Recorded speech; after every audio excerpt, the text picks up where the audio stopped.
और जैसे लक्ष्मण जी जाते हैं सुमित्रा जी के पास, हाथ जोड़ करके खड़े होते हैं। सुमित्रा बढ़िया सुंदर पुष्प का हार सजा करके सज्जनों आज बना रही थी कि पुष्प का हार राम जी जब राजा बनेंगे तो उनको पहनाया जाएगा। और जैसे सज्जनों आज सुमित्रा के सदन में लक्ष्मण जी पहुंचते हैं, लक्ष्मण जी को देखते ही सुमित्रा जी के हाथ का पुष्प का हार गिर पड़ता है। सुमित्रा जी से लक्ष्मण जी ने जाकर के प्रणाम किया और कहा, माँ अब मुझे राम जी के साथ 14 वर्ष जंगल जाना है, आप मुझे अनुमति दे दीजिए। सुमित्रा ने कहा, लक्ष्मण तुम मेरे पास अनुमति लेने के लिए क्यों आए हो? तुम्हें मेरे पास आने की कोई आवश्यकता है नहीं, अरे आप मेरी माँ हो। सुमित्रा जी ने कहा, ना मैं तुम्हारी माँ हूँ, और दशरथ जी तुम्हारे पिता हैं, तुम्हारे माता तुम्हारे पिता संसार सागर में कोई है तो भगवान राम तुम्हारे पिता हैं और सीता जी तुम्हारी माँ है। पिता तो तुम्हारे माँ तो वैदेही, अब पिता राम सब भांति सने। तुम्हें तो आज्ञा लेनी है सीता से और राम जी से लेना चाहिए, तुम्हारे माता पिता वही। परंतु एक बात है, अगर मेरे पास आए हो तो याद रखना, तुम्हें मैं वन जाने के लिए आदेश दे रही हूँ, तुम जाओ वन।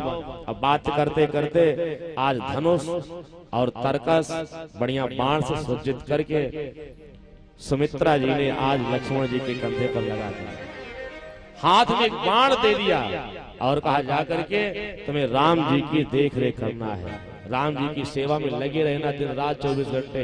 परंतु हे लक्ष्मण एक बात तुम्हें याद रखना है, जागने से लेकर के सोने तक स्वप्न में भी राम के प्रति कहीं से सीता राम के प्रति तुम्हारे मन में दुर्भावना स्वप्न में भी नहीं आनी चाहिए।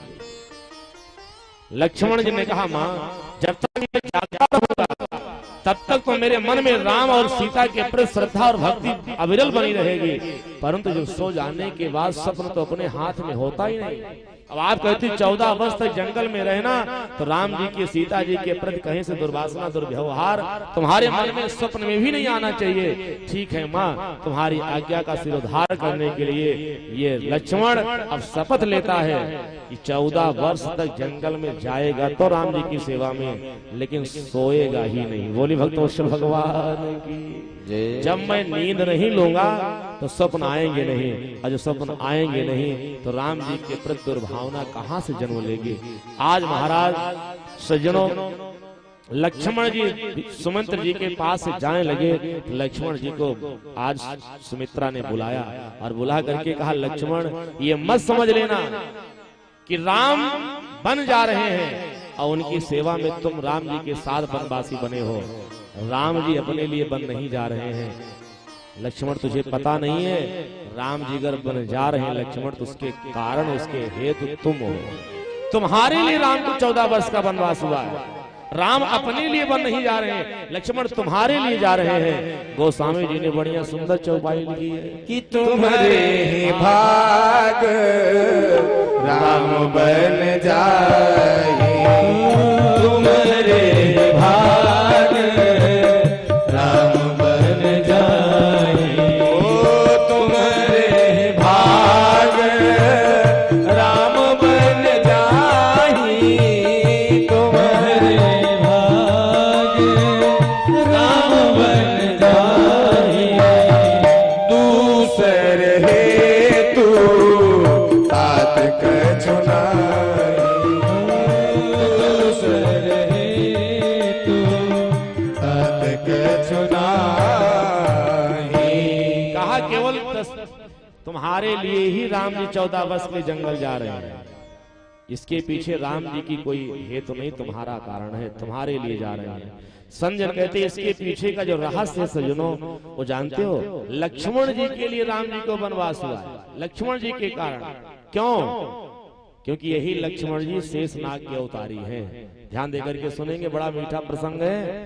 एक बार सारे संसार के जितने देवता थे सब ने कहा कि मुझे राम कथा सुनने की इच्छा हो रही है, तो 33 कोटि देवी देवता सब इकट्ठा हो गए एक स्थान पर। कहा राम कथा का गायन कौन करेगा? तो कहा कोई संत महात्मा ऋषि करेंगे। तो कहा इतनी ज्यादा भीड़ है ना श्रोताओं की कि कोई अकेले बैठ करके राम कथा कहेगा तो लोगों के पास आवाज पहुंच नहीं पाएगी। तो कहा राम कथा कौन कहे? कहा शिव जी के पास 5 मुख है, अगर शिव जी 5 मुख से राम कथा कहें तो हो सकता है सारे श्रोताओं तक आवाज चली जाए। पहले का समय था, ये साउंड सिस्टम व्यवस्था तो थी नहीं कि चाहे 1000, 2000, 10 लोग 1000 कथा सुने, माइक में बोला जाएगा, आवाज जाएगी। लोगों ने कहा देवादिदेव महादेव 5 मुख से अगर कथा राम की कहेंगे तभी 33 कोट देवता जो बहुत पीछे बैठे उन तक आवाज पहुंचेगी नहीं। वही राम कथा कहे जिसके पास सर्वाधिक मुख हो। तो कहा सबसे ज्यादा मुख अगर किसी के पास है, शेषनाग के पास हजारों मुख हैं। कहा हजारों मुख से जब शेषनाग लक्ष्मण जी कथा मंच पर बैठ के कथा कहेंगे सारे श्रोताओं तक बढ़िया आवाज पहुंचेगी। और लक्ष्मण जी यही शेषनाग के अवतारे थे, बढ़िया व्यास मन सजा बैठ करके कथा कहना प्रारंभ किए। और राम कथा की जब अद्भुत व्याख्या करना प्रारंभ किए, देवी देवता सब कथा सुनने के लिए बैठे हैं। और ऐसा प्रसंग आया कि भगवान श्री देवादिदेव महादेव के नेत्रों में राम कथा सुन करके आंसू आ गए। बगल में बैठे थे नारद जी। भगवान ने सोचा मेरे नेत्रों की आंसू को किसी ने देखे ना, कोई देख ना सके, तो क्या किया, अपने दोनों नेत्रों के अश्रुओं को एक एक मुट्ठी में शिव जी ने रख करके बंद कर लिया। और जब मुट्ठी बंद किए तो नारद जी की दृष्टि पड़ी। नारद जी ने कहा कथावाचक तो कथा कहते रह गए, श्रोताओं में एक चोर आकर के बैठ गया। कहा चोर कौन है? कहा देखो श्रोताओं में चोर आकर के बैठा, चोरी कर लिया है। कथा होती है ना तो चोर आ जाते कथा सुनने के लिए। परंतु कल यहाँ एक मोबाइल गुम हो गया था, लेकिन माता काली कृपा से मुझे लगता है मिल गया है। बोले भगवान। हमारे जो लाल जी तिवारी जी है ना, उन्होंने कहा देखो भैया मोबाइल पाए हो दे दो, नहीं तो काली माई जाना या आप जाना, जो लोग कीजिएगा। तो मुझे लगता है सब लोग कह रहे थे मोबाइल मिल गया। तो इसी तरह से किसी का चप्पल खो जाता है, किसी का मोबाइल खो जाता है, किसी की घड़ी खो जाती है, कुछ न कुछ खो जाता है। नारद जी ने कहा बहुत बड़ी चोरी हो गई। कहा चोरी किसने किया? कहा महादेव ने चोरी किया। कहा क्या चुराए हैं? दोनों हाथों में देखो क्या चुरा के बैठे। दोनों हाथों में एक एक बूंद अश्रुओं की छुपा करके देवादिदेव महादेव बैठे थे। सारे देवताओं ने कहा खोल करके दिखाओ आपने कथा के मध्य में क्या चुरा लिया है। जैसे सज्जनों महादेव ने अपने हाथों की मुट्ठी को खोला ना, तो दोनों मुट्ठी में एक एक सुंदर सुंदर कन्या प्रकट हो गई।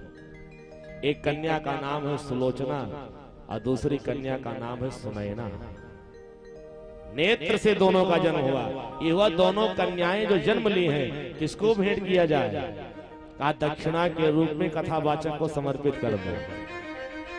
अब कथा कह रहे शेषनाग जी और सज्जनों सुलोचना और सुनैना को ला करके समर्पित कर दिया गया। इधर सारे संसार में हाहाकार मच गया कि शिव जी की कथा के मध्य से बढ़िया सुंदर 2 कन्याओं का जन्म हुआ है और दोनों सुंदर कन्याएं कथावाचक के चरणों में समर्पित की गई। उसी समय याद रखिए मेघनाथ मायावी वेश बना करके आया और चुपके से एक कन्या उसमें से लेकर के चला गया, सुलोचना को।